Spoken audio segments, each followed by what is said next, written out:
Сүүлдээ пик хийн хроматографийн гэмтлүүдийг засах. Сайн байцгаана уу? Миний нэрийг Дэри Декер гэдэг. Энэ бол Херб Брук. Хийн хроматографийн багажинд гэмтлүүдийг онцлох, засах талаарх танилцуулгыг бид үргэлжлүүлэн та бүхэнд хүргэх гэж байна. Бид нар өмнөх бичлэгүүдэд бейзлайны шуугаан, тогтургүй байдал, пикүүд болон хуурамч пикүүдийн талаар ярилцсан. Бонус пик. Тийм ээ. Одоо бид нар сүүлдээ пикийн талаар ярилцах гэж байна. Сүүлдээ пик. Тэгэхээр бид нар хаанаас эхлэх вэ? Маш олон хүчин зүйлээс болж сүүлдээ пикүүд үүсдэг. Хамгийн түрүүнд би үйлчлүүлэгчдээс та хизээ хамгийн сүүлд инлет буюу дээж оруулдаг хэсэгтээ үйлчилгээ хийсэн бэ гэж асуудаг. Хамгийн түгээмэл сүүлдээ пикийг үүсгдэг их сурвалж нь инлетэд ямар асуудал байгаатай холбоотой байдаг. Хэрвээ пикүүд хэвийн байж байгаад аажимдаа хэлбэрийн хувьд алдагдаж муудаж ирэх юм бол энэ нь дээжийг оруулахдаа алдаа гаргаж байгаагийн хамгийн тод жишээ байдаг.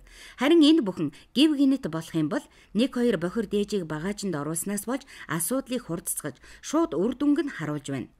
Ууршдгүй нэгдлүүд цаг хугацаа өнгөрөх бүр багнан дээр хуримтлагцаар баригдах хугацаа шилжиж өөрчлөгдөх мөн сүүлдээ пикийг үүсгэдэг.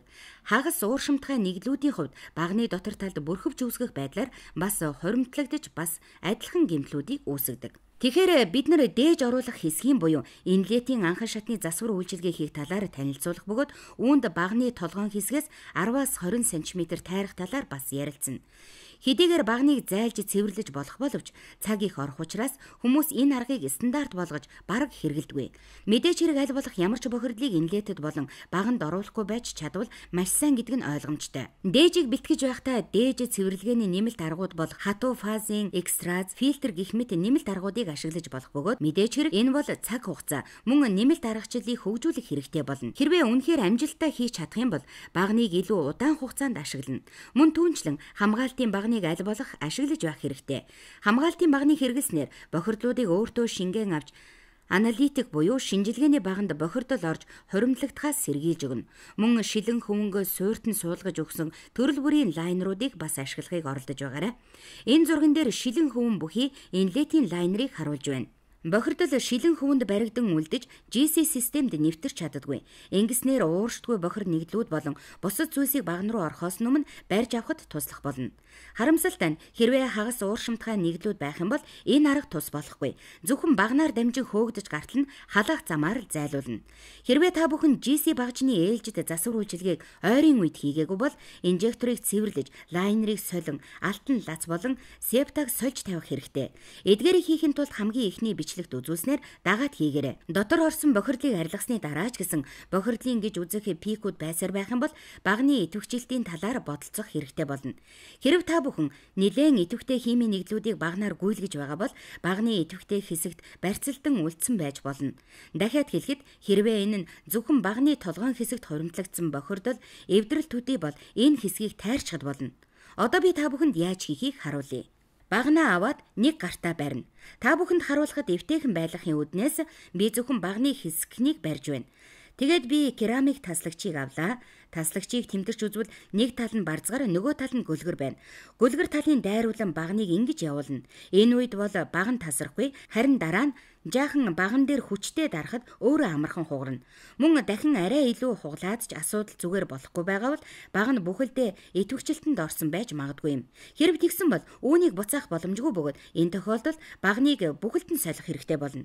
Хэрвээ байнга идэвхтэй химийн нэгдлүүдийн шинжилгээ хийдэг бол аль болох ультра инертийн багныг ашиглахыг зөвлөж байна. Ийм багнуудын хувьд идэвхтэй нэгдлүүдийг багнаар зөөгдөх үед хамгийн дээд түвшинд инертийн буюу идэвхгүй байхыг зорьдог. Тийм ч учраас хэдийгээр тодорхой хэмжээний идэвхжилт явагдаж байж болох боловч хамгийн бага харилцан үйлчлэл идэвхжилтийг энд л харж болно. Зарим тохиолдолд хит их идэвхтэй зарим нэгдлүүд байнга сүүл үүсгэх гээд байдаг. Үүнийг засах ямар ч боломжгүй юм. Ультра инерт баг нь энэ үед тус болно. Гэхдээ зарим химийн нэгдлүүдийн хувьд юу ч хийгээд тус болохгүй. Зарим химчид идэвхгүйжүүлэх эсвэл таслагч гэдэг юм уу алхмуудыг хэрэглэдэг. Энэ юу гэсэн үг вэ гэхээр эхлээд багныг хит их идэвхжилтэнд оруулахын тулд идэвхтэй нэгдлүүдийг эсвэл органик хүчлүүдийг өндөр концентрацтайгаар хэд хэдэн удаа тарьж оруулсны дараа тухайн бодисоо уншуулхад баг нь маань хит их идэвхжилтийн дараа идэвхжил нь суларна гэж үздэг. Зарим тохиолдолд энэ арга нь үр дүнтэй байж болох боловч бүх тохиолдолд бол чаддаггүй.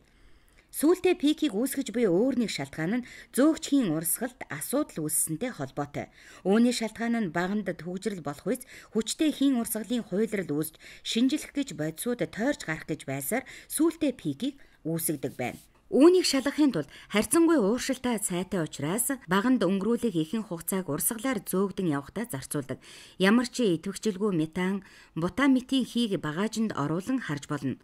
Бутаметаныг оруулахад гарах үр дүн нь ямар ч сүүлдээ пик үүсэх ёсгүй бөгөөд хэрвээ үүсч байх юм бол хийн урсгалын замд саад гарсан байх магадлалтай. Өөр бас нэг маш олон тохиолдох гээд байдаг асуудал бол багныг суйрлуулахдаа буруу хийснээс болдог. Буруу суйрлуулсан баг нь хийн тогтвортой бус урсгал, хуйлралыг үүсгэж түүнээс болж сүүлдээ пикүүд үүсдэг.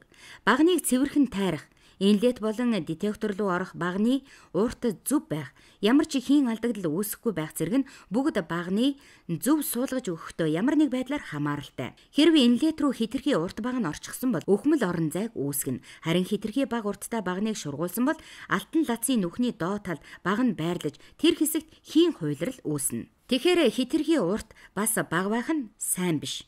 Инлет руу орж байгаа уртын хэмжээ ферулаас дээшээ 4-6 мм байхыг зөвлөдөг. Детектор руу ордог хэсгийн хувьд янз бүр байх боловч хамгийн гол нь детекторын орчинд өхмөл орон зай үүсгэлгүйгээр шууд л детекторын орчин руу орж байхаар байх ёстой. Мөн багныг зөв тайраагүйгээс болж бас хийн тогтвортой урсгалуудыг алдагдуулж болно. Мөн хийн алдагдалч гэсэн бас үүнийг үүсгэдэг.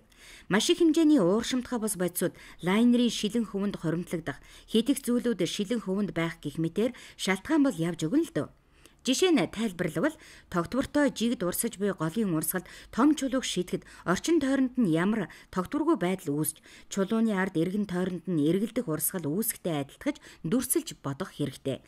Яг ийм зүйлэл таны дээжинд тохиолдох болно. Зарим сүүлдээ пикүүд үүсэх шалтгаан нь уусгагч болон уусч буй бодисууд үл хөдлөх фазын хоорондын туйлд чанар тохирохгүйтэй холбоотой. Санж байгаа бол уус тос хоёр хоорондоо холилддгүй шүү дээ. Тэгэхээр нэг нэгэндээ уусдаг байх хэрэгтэй. Хэрвээ уусах чанар сайн биш бол пикийн хэлбэрт асуудал гарах бөгөөд пикүүд сүүлдээ гарснаар илэрнэ. Энэ асуудлаас гарах арга бол багны өөр фаз эсвэл уусгагчийг сонгох. Хэрвээ үр дүнд тийм айхавтар нөлөөлөөгүй гэж үзвэл ихэнх хиймчид хിവэр нь үлдээдэг. Хэрвээ пикийн хэлбэр өөрчлөгдөн, гэхдээ зөвхөн уусмал болон гол шинжлэх гэж бодисуудын пикүүдийн орчимд өөрчлөлт гарсан байх юм бол бид нар үүнийг реверс уусмлын нөлөөлөл гэж нэрлэдэг. Бид нар энэ тухай ярьчихсан. Илүүтаар гарч ирж байгаа гол химийн нэгдлүүд болон уусгагчийн ойрхон гарч ирж буй химийн нэгдлүүд нь уусгагч болон үл хөдлөх фазын аль алинтай цуг байх гэж өрсөлдөж, буй нэг ёсны тулалдаан баган дотор болж байдаг.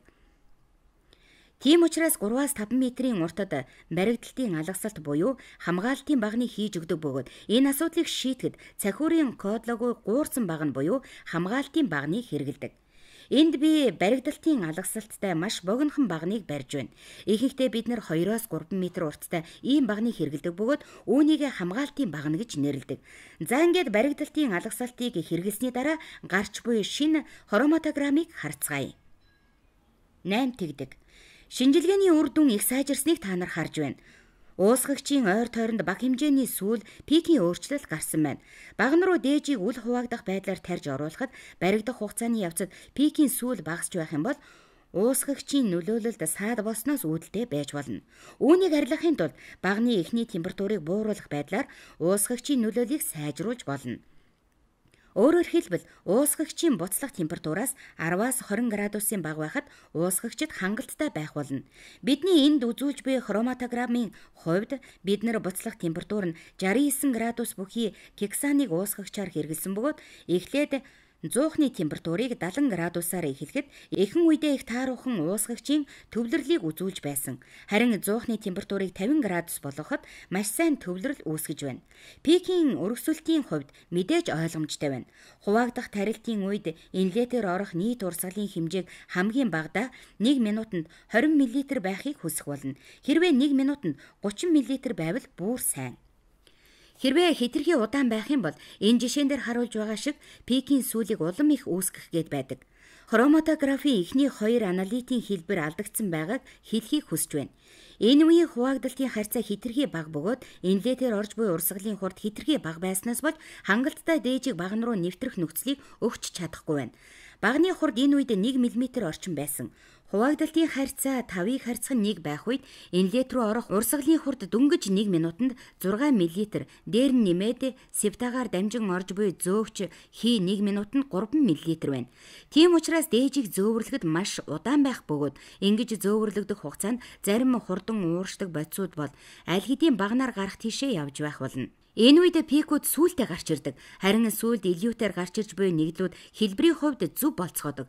Яагад гэвэл тэдгээр нь багны ихэнх хэсэгт илүү сайн төвлөрцгөөж дээжийг зөөвөрлөх үед хөдөлдөггүй. Тэгэхээр энэ асуудлыг шийдэхин тулд хуваах харьцааг split ratio x-гэх замаар урсгалыг нэмэгдүүлэх бөгөөд гэхдээ шинжилгээ хийхэд мэдрэх чадамж хангалттай байгаа эсхийг шалгах хэрэгтэй. Энд үзүүлж буй хроматограф хэрхэн сайжирч өөрчлөгдсөнийг харуулж байна.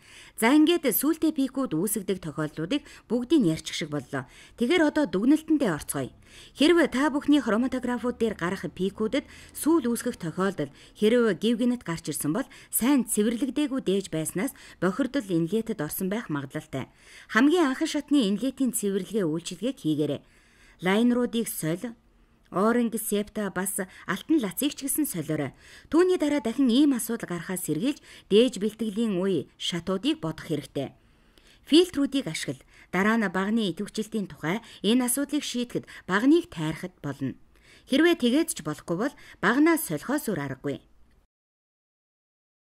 Дараа нь баганд бөглөрөл гарсан эсхийг шалга. Үүнийг хийхин тулд гексан эсвэл бутаныг тарьж орвол эдгээр химийн нэгдлүүд ямар ч сүүлдээ пик үүсгэх ёсгүй бөгөөд хэрвээ пик үүсч байх юм бол баганд бөглөрөл гарсан байна. Тэгээд багныг дахин суулга. Уусгагчийн туйлт чанарууд тохирохгүй буюу реверс уусгагчийн нөлөөллийг хараарай. Баригдалт үргэлжлэх явцад пикийн сүүлүүд багасаад байвал уусгагчийн нөлөөлөлд саад гарсан байна.